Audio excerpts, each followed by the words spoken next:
இன்று ஏப்ரல் மாதம் புதன்கிழமை 10ஆம் தேதி. இன்று தேவன் நமக்கு தரும் ஜீவ நீரூற்றான இறை வார்த்தைகள் திருப்பாடல் 34 இறை வார்த்தைகள் 1-8 முடிய. நாம் அனைவரும் பாட வேண்டிய பதிலுரை பாடல். ஏழை கூவி அழைத்தான், ஆண்டவர் அவனுக்கு செவி சாய்த்தார். ஏழை கூவி அழைத்தான், ஆண்டவர் அவனுக்கு செவி சாய்த்தார். ஆண்டவரை நான் எக்காலமும் போற்றுவேன், அவர் புகழ் எப்பொழுதும் என் நாவில் ஒலிக்கும்.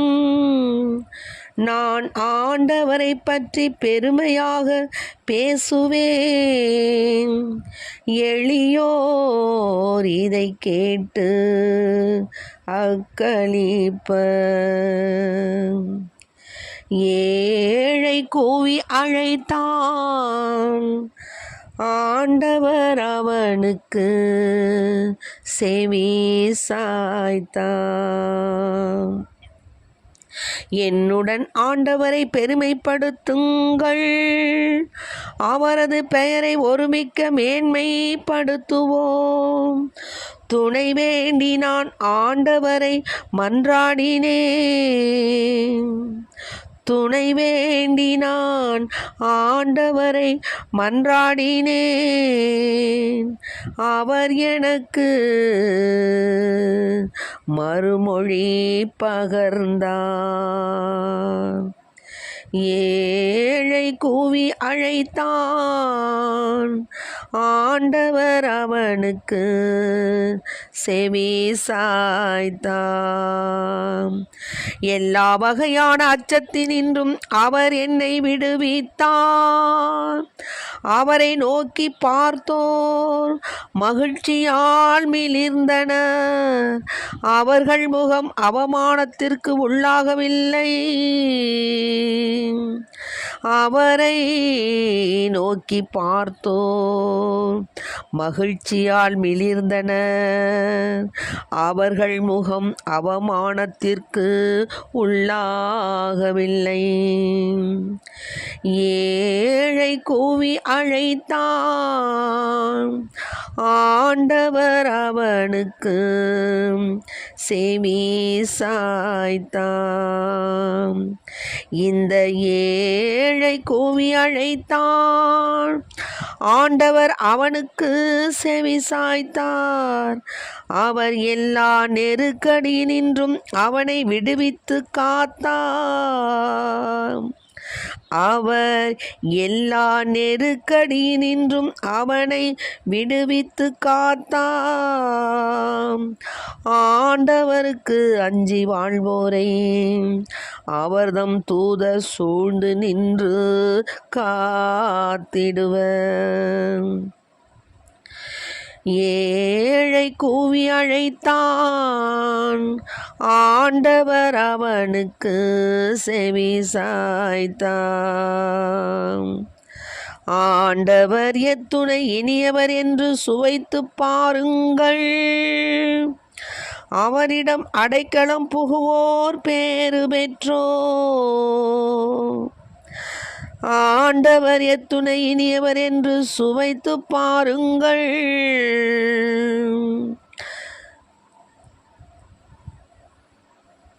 அவர்தம் தூதர் சூழ்ந்து நின்று காத்திடுவர்.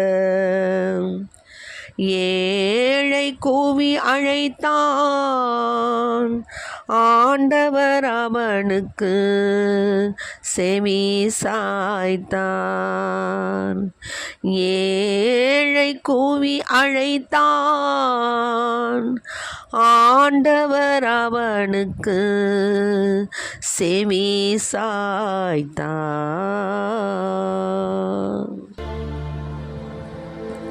இன்றைக்கு நம் தேவன் தரும் ஜீவ நீரூற்றான இறை வார்த்தைகளை கேட்டோம். கடவுளின் கருணையை புகழ்தல், அதாவது தாவீதுக்கு உரியது இது. அவர் அந்த அமிலேக்கின் மூலம் பித்து பிடித்தவர் போல தம்மை காட்டிய போது அவன் அவரை துரத்திவிட அவர் வெளியேறினார். அப்பொழுது அவர் பாடியது. இப்போவும் நாம் நம்முடைய துன்ப நாட்களிலும் நம்முடைய இக்கட்டான நேரங்களிலும் அருமையான பாடல் இது. இந்த பாடலை நாம் பாடி தேவன் நம்மை அழைக்கின்றார், தேவன் நம் குரலுக்கு செவி சாய்க்கின்றார் என்பதை உணர்ந்த பிள்ளைகளால் நாம் ஒருமனப்பட்ட ஆவியோடு இந்த பாடலை நாம் பாடும் பொழுது தேவன் நமக்கு நிச்சயமாக அவருடைய உதவியை தருவார்.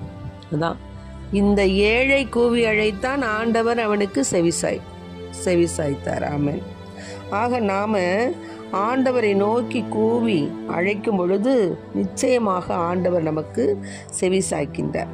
அதாவது அவரை நோக்கி பார்த்தோர் மகிழ்ச்சியால் மிளிர்ந்தனர், அவர்கள் முகம் அவமானத்திற்கு உள்ளாகவில்லை. ஆமென். ஆக ஆண்டவரை நோக்கி நாம் பார்க்கும் பொழுது நம்மை எல்லா இக்கட்டினின்றும் அவமானத்தினின்றும் எல்லா விதமான துயர்களினின்றும் நம்மை அவர் மீட்டு ரட்சிப்பார். இது ஒரு உண்மையான செய்தி. அதுபோல இந்த ஏழை கூவி அழைத்தான், ஆண்டவர் அவனுக்கு செவிசாய்த்தார், எல்லா நெருக்கடியினின்றும் அவனை விடுவித்து காத்தார். ஆமென். என்ன அருமையான செய்தி பாருங்க.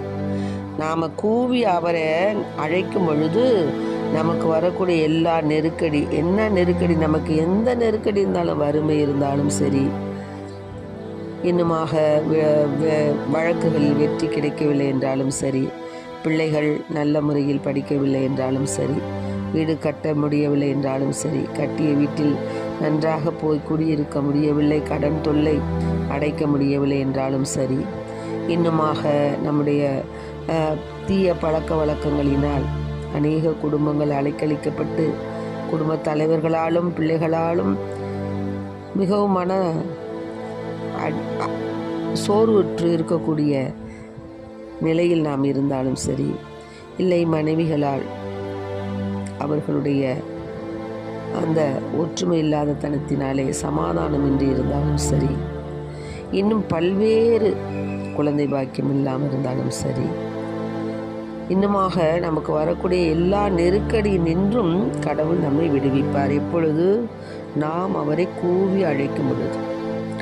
ஆண்டவருக்கு அஞ்சி வாழ்வோரை அவர் தம் தூதர் சூழ்ந்து நின்று காத்திடுவர். ஆண்டவரை நான் போற்றிடுவேன் என்றும், ஆண்டவரை நான் போற்றிடுவேன். ஆண்டவரை நம்பி வாழ்வோரை சுற்றி ஆண்டவர் தூதர் என்றும் காத்திடுவார். ஆண்டவரை நம்பி வாழ்வோரை சுற்றி ஆண்டவர் தூதர் என்றும் காத்திடுவார். ஆகவே ஆண்டவருடைய தூதரை கொண்டு நாம் இடறி விழுந்தாலும், நாம் எந்த துன்பத்தில் விழுந்தாலும் நம்முடைய காலானது கல்லில் மோதாதபடி நம்மை தாங்கி பிடித்து தப்புவிப்பார். இதுபோல தான் என்னுடைய வாழ்க்கையிலையும் ஒரு பெரிய ஒரு நிகழ்வு நிகழ்ந்தது. என்னன்னு கேட்டிங்கன்னா, ஜெப வழிபாடுக்கு நான் போயிட்டு வந்துக்கிட்டு இருக்கிறேன். அப்பொழுது நாங்கள் பஸ்ஸில் ஏறும் பொழுது, முன்னாடி பஸ்ஸில் நான் ஏறினேன், அதாவது முதல்ல இருக்கக்கூடிய படிக்கட்டில் ஏறும் பொழுது, ஏறி உள்ளார நிற்கும் பொழுது அந்த டிரைவர் கண்டக்டர் ரொம்ப திட்டினார். அம்மா நீங்கள் ஏன் இங்கே நிற்கிறீங்க, போங்க பின்னாடி போங்கம்மா, ஏம்மா முன்னாடி நின்றுக்கிட்டு இருக்கீங்க. நான் நினச்சேன், என்னடா பெண்கள்லாம் முன்னாடி தானே ஏறுவாங்க, ஆண்கள் தானே பின்னாடி ஏறுவாங்க, இவர் என்ன இப்படி சொல்லிகிட்டு இருக்காருன்னு நினச்சேன். ஆனாலும் அவர் சொல்லுக்கு கீழ்ப்படிந்து என்ன பண்ணேன், என்னமோ ஒரு பரிசுத்த ஆவியாருடைய உந்துதல் தான், ஆண்டவருடைய தூதர் தான் அதை காத்திட்டேன். அதுபோல் நான் என்ன செஞ்சேன், உடனே கீழே இறங்கி அடுத்த பின்படி வழியாக ஏறி கொஞ்சம் தூரம் தான் போயிருப்போம். அப்போ நான் என்ன பண்ணேன், ஜெபமாலை எடுத்து சொல்லிக்கிட்டு ஜெபமாலை சொல்லுவோம் அப்படின்னு எடுத்தேன். அப்போது ஜெபமாலை சொல்லிக்கிட்டு இருக்கும் பொழுது ஜெபமாலை கீழே விழுந்துருச்சு, கையிலேருந்து தவறி விழுந்துருச்சு. நான் என்ன செஞ்சேன், சரி அதை உடனே குனிஞ்சு எடுக்க முடியல, சரி போய் பஸ்ஸு நிற்கும்போது எடுத்துக்குவோம் அப்படின்னு நினச்சேன். அப்போ என்னுடைய உள் உணர்வில், இப்போ தங்க செயினாக இருந்தால் நீ இப்படி போட்டுட்டு அலட்சியமாக இருப்பியா, உடனே எடுப்பில்ல அப்படிங்கிற மாதிரி ஒரு உணர்வு. உடனே என்ன செஞ்சேன், ஆஹா அப்படின்னு சொல்லிட்டு கீழே குனிஞ்சு இந்த ஜபமாலை நான் எடுக்கிறதுக்கும் இந்த பஸ்ஸு போய் ஒரு பெரிய ஒரு அந்த தந்தி கம்பமெல்லாம் இருக்கும்ல ஓரத்தில், ரோட்டு ஓரத்தில், அதில் போய் மோதி, நல்ல வேளை எந்த கரண்ட்டு ஷாக்கும் வரலை, ஒன்றும் ஆகலை. ஆனால் அந்த முன்னாடி நின்னாங்க பார்த்தீங்களா, அவங்க எல்லாம் தட தட தடன்னு அப்படி இங்கிட்டு சாஞ்சி அந்த பிரேக்கு கட்டை போட்டிருப்பாங்க, அந்த கட்டையை பெரிய ஓட்டையாக போய் அதுக்குள்ளார சில பேர் கால் போயிடுச்சு. சில பேர் பார்க்கும்போது முதல் படிக்கட்டில் ஏறின பார்த்தீங்களா, அந்த படிக்கட்டே இல்லை. நான் கீழே குனியறதுக்கும் அந்த புஷ் வண்டி அது, அதனால் அந்த நான் நிமிர்ந்து உட்காந்துருந்தா கூட வாய் போய் முன்னாடி உள்ள சீட்டில் மோதி இருக்கும், இல்லை பின்னாடி மோதினா தலை அடிபட்டு இருக்கும். நான் கீழே குனிஞ்சு எடுப்பதற்கும் என்னுடைய தலை வந்து அந்த புஷ்ஷில், அதாவது அது நல்ல ஒரு மெத்த மாதிரி இருந்துச்சு அந்த பஸ்ஸில், அது போய் என்னுடைய தலை போய் இப்படி மோதி எந்த ஒரு அப்பளுக்கோ எந்த ஒரு அடியோ எதுவுமே கிடையாது. நான் ஜபமாலை எடுத்துகிட்டு நிமிர்றேன், எல்லாம் ஆவுன்னு ஒரே சத்தம். பார்த்தீங்களா, அதாவது பிரத்தையார் வந்து அடிபட்டாங்களேன்னு நான் வருத்தம் தான் படுறேன். இருந்தாலும் ஆண்டவரை நாம் கூவி அழைக்கும் பொழுது ஆண்டவர் தம் தூதரை கொண்டு பாதுகாப்பார் என்ற அந்த உண்மையை நாம் இன்று உணரணும். அதனால தான் நாம் தேவனுக்கு முக்கியத்துவம் கொடுக்கணும், அவரை போற்றணும், அவரை புகழணும், அவரை பெருமைப்படுத்தணும், அவரிடம் நாம் கூவி அழைக்கணும். அப்படி செய்யும் பொழுது அவர் நிச்சயமாக நம் குரலுக்கு செவி சாய்ப்பார். அப்புறம் அந்த பஸ்லேருந்து இறங்கி வேறு பஸ் மாறி நான் ஊருக்கு வந்து சேர்ந்தேன். ஆக தேவன் நம்முடைய பிள்ளைகளை ஒரு நாளும் என்ன செய்ய மாட்டார், நெருக்கடியை கொடுக்க மாட்டார், நெருக்கடி நின்று தப்புவிப்பார். அவருடைய தூதர்களை கொண்டு நம்ம என்ன பண்ணுவார், தாங்கி தப்புவிப்பார். இது நான் கண்ட உண்மை. ஆண்டவருக்கு அஞ்சி வாழ்வோரை அவர் தம் தூதர் சூழ்ந்து நின்று காத்திடுவர். ஆண்டவர் எத்துணை இனியவர் என்று சுவைத்து பாருங்கள், அவரிடம் அடைக்கலம் புகுவோர் பேறு பெற்றோர். ஆக நாம் மனிதர்களிடம் நம்முடைய குறைகளை கூறுவதோ, மனிதர்களிடம் நாம் அவருடைய துணைகளை தேடுவதோ அவ்வளோ பெரிய காரியம் அல்ல. நாம் ஆண்டவரை நாட வேண்டும். ஆண்டவரை நாடும் பொழுது அவர் நமக்கு நிச்சயமாக உதவி செய்வார். ஆண்டவரை சுவைத்து பாருங்கள் அப்படின்னா, நம்ம அந்த நற்செய்தியை படிக்கும்போது அதில் எவ்வளவு ஆழ்ந்த கருத்துக்கள், எவ்வளவு உண்மைகள், எவ்வளவு அதில் நீதிகள் இருக்குது தெரியுங்களா. ஆண்டவர் நம்மளை எப்படியெல்லாம் அப்படியே சுவைத்து, ஆண்டவர் நம்மை எப்படியெல்லாம் நேசிக்கிறார் என்பதை நாம் ஆண்டவரை சுவைத்து பார்க்க முடியும். ஆக அந்த நற்செய்தியை நாம் படிப்பதற்கு ஆவலாக இருக்க வேண்டும். ஒவ்வொரு நாளும் ஒரு அதிகாரம் படிப்பதற்கு நம்மை ஆயத்தப்படுத்தி கொள்ள வேண்டும். நம்மை தயார்படுத்தி கொண்டோம்னா தான் ஆண்டவர் அந்த உதவியை நமக்கு செய்வார். நாம் பாட்டுக்கு பேசாமல் அலட்சியமாக இருந்தால் அப்படி தான் இருப்போம். ஆகவே நற்செய்தியை வாசிக்கும் பழக்கத்தை நாம் கொள்வோம். மேலுமாக ஆண்டவரை நான் எக்காலமும் போற்றுவேன், அவர் புகழ் எப்பொழுதும் என் நாவில் ஒலிக்கும். நான் ஆண்டவரை பற்றி பெருமையாக பேசுவேன், எளியோர் இதை கேட்டு அக்களிப்பர். என்னுடன் ஆண்டவரை பெருமைப்படுத்துங்கள், அவரது பெயரை ஒருமிக்க மேன்மைப்படுத்துவோம். துணை வேண்டி நான் ஆண்டவரை மன்றாடினேன், அவர் எனக்கு மறுமொழி பகர்ந்தார். ஆமென். ஆக நம்ம துணை வேண்டி ஆண்டவரை மன்றாடும் பொழுது அவர் நிச்சயமாக நமக்கு மறுமொழி பகர்வார். நாம் கேட்கின்ற காரியங்கள் நடக்கவில்லை என்றாலும் சரி, அதற்காக வருத்தப்படக்கூடாது. ஏன்னா அதைவிட மேலான காரியத்தை நமக்கு ஆண்டவர் செய்ய காத்திருக்கின்றார் என்பதை உணர்ந்த பிள்ளைகளாய் நாம் வாழ வேண்டும். கேட்டதெல்லாம் கொடுக்கணும், நினைச்சதெல்லாம் நடக்கணும் அப்படின்னா அது ஆண்டவருக்கு பிரியமுள்ள பிள்ளைகள் நினைப்பது அல்ல. நாம் ஆண்டவருக்கு ஏற்ற பிள்ளைகளாக வாழ வேண்டும் என்றால் அவர் நமக்கு தரக்கூடிய அவருடைய சித்தத்தின்படி நம்மை நடத்த வேண்டும் என்று நாம் அவரை வேண்டிக் கொள்வதை தவிர வேறு வழி கிடையாது. ஆக அன்பார்ந்த பிள்ளைகளை, இதை கேட்டுக்கொண்டு இருக்க அன்பு பிள்ளைகளே, நாம் எல்லா வகையான அச்சத்தினின்றும் ஆண்டவர் நம்மை விடுவிப்பார். அவரை நோக்கி பார்க்கும் பொழுது மகிழ்ச்சி நமக்கு கிடைக்கும்.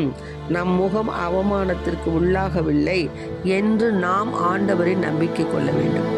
யார் என்ன நினைத்தால் என்ன, யார் நம்மை அவமானப்படுத்தினாலும் என்ன, ஆண்டவர் ஒருவருக்கு தெரியும். நம் உள்ளமும் நம்முடைய உணர்வுகளும் அவருக்காகவே இருக்கின்றன என்பது அவருக்கு தெரியும். மனிதர்கள் இன்று நம்மை அவமானப்படுத்தலாம், ஆனால் தேவன் நம்மை அரவணைக்கின்றார். அவரை போற்றி புகழ நம்மை ஆசீர்வதிக்கின்றார் என்பதை உணர்ந்த பிள்ளைகளாய் நாம் நம்முடைய கடமைகளை பிரமாணிக்கத்துடன் செய்ய வேண்டும். சோர்ந்து போகக்கூடாது. ஆண்டவரில் மகிழ்ச்சி கொண்டவர்களாய் அவரை நாம் எக்காலமும் போற்றி புகழக்கூடியவர்களாய் நாம் இருக்க வேண்டும். மனிதர்களுக்காக நாம் ஜெபம் செய்யவில்லை, மனிதர்களுக்காக நாம் பாடவில்லை, மனிதர்களுக்காக நாம் தேவனை நாம் போற்றவில்லை. நாம் ஆண்டவருக்காக போற்றுகிறோம், ஆண்டவரில் மகிழ்கின்றோம், ஆண்டவருக்கு நாம் நம்முடைய கடமைகளை செய்கின்றோம், ஆண்டவரை துதிக்கின்றோம். அவருக்கு நம்முடைய உள்மன அவ்வளவும் தெரியும். நம்முடைய உள்ளமும் உடலும் எப்படி இருக்கின்றது என்பது அவருக்கு தெரியும். நாம் உள்ளொன்று வைத்து புறமொன்று பேசக்கூடிய நிலையில் இருக்கின்றோமா, அல்லது நம் உள்ளம் அவரை நோக்கி ஒருமனப்பட்ட ஒரு ஆவியோடு நாம் அவரை துதிக்கின்றோமா என்பது அவருக்கு தெரியும். ஆகவே நாம் எத்தகைய சூழ்நிலை வந்தாலும், எந்த நிலை நாம் அடைந்தாலும் ஆண்டவர் நமக்காக போராடுவார். நாம் போராட வேண்டாம். ஆகவே அவமானத்தின் மத்தியில் ஆண்டவர் நம்மை விடமாட்டார். எனவே நாம் ஆண்டவரின் நம்பிக்கை கொண்டு அவரை எக்காலமும் போற்றி சுதித்து நம் வாழ்நாள் முழுதும் ஆண்டவருக்காக வாழ்வோம், ஆண்டவரை போற்றுவோம், ஆண்டவரில் மகிழ்வோம், ஆண்டவரில் நம்பிக்கை கொள்வோம். ஆமென். இயேசுவுக்கு புகழ், இயேசுவுக்கு நன்றி. இயேசுவின் இரத்தம் எங்கள் ஜெயம். மரியே வாழ்க.